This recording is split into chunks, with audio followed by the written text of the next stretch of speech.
Så frågan är bara, vad behöver man uppoffra för att kunna uppnå en helt annan livskvalitet? Som jag sa innan, att det kan jämföras med 220 volt istället för 5 volt eller 3 volt. Och inom psykologin då pratar man just om att man använder bara en väldigt liten del av hjärnan. Så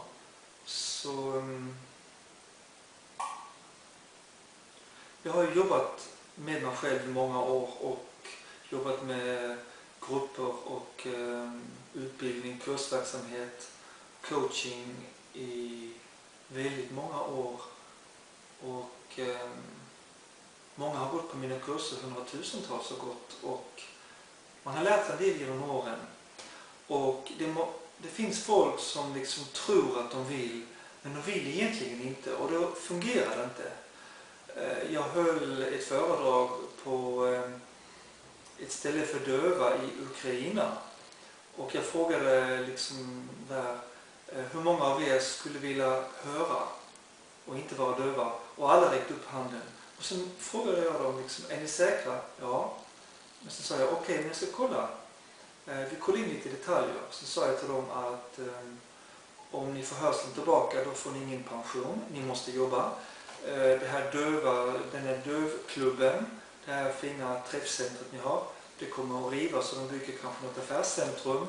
Folk de snarkar, de pratar skit. Det är en massa ljud på gatan på helgerna. Och ja, ni får inte gratis buss och tåg längre. Så. Men ni hör. Hur många skulle egentligen vilja höra? Och det var ingen som räckte upp handen. Ingen ville höra egentligen. Så ofta kan man liksom lura sig själv. Man tror att man vill ha någonting. Va? Till exempel om du får 220 volt. Då är det inget lidande.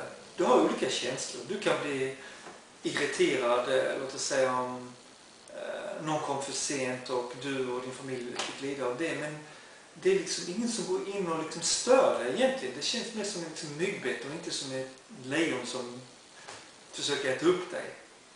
Så det är liksom, det bara är som krusningar på ytan, och du är liksom, upplever det här stora havet inom dig som liksom är 99% av havet är kanske bara djup frid. Och sen på ytan är det lite krusningar. Va? Så det är bara liksom droppar i havet, och det är liksom en charm av livet och ha känslor. Men de kommer inte skapa lidande. Och lidande har jag sett, det är lite grann som att vara alkoholist eller att sluta röka eller knarka. Alltså, det är beroendeframkallande med lidande. Det är det faktiskt. Det låter lite konstigt, och det tog lång tid för mig att förstå det i mitt eget liv, men så är det faktiskt. Och det är också lite beroendeframkallande att gnälla och skylla på andra och så vidare. Men när hjärtat sjunger, när du liksom känner dig liksom uppfylld av något vackert, då är det helt onaturligt att göra så. Det är som det är onaturligt för en ros att stinka. Det kanske liksvampar gör, eller röksvampar, men inte en ros. Och det kan påminna lite grann om som, att när larven blir till en fjäril, det kan inte både vara larv och fjäril. Man får liksom välja. Så det är möjligt att leva i 220 volt, det vill säga det är ett tillstånd där liksom du känner dig totalt levande. Och liksom, man är liksom på något sätt, på ett positivt sätt berusad av livet. Det vill säga att man känner någon sorts glädje, någon kärlek, någon livsglädje faktiskt. Som är helt spontan när sinnesorganen har full energi. Det jag kallar 220 volt. Och då är liksom bara genom att andas eller äta gröt eller bröd med vatten på fängelse, då det ger någon sorts oskuldsfull livsglädje. Så det man egentligen behöver, det är att man behöver att uppskatta det. Man behöver att vilja ha det, alltså seriöst vilja ha det. Det ska vara en prioritet för dig, och det är det inte för alla. Man är ju så olika, va.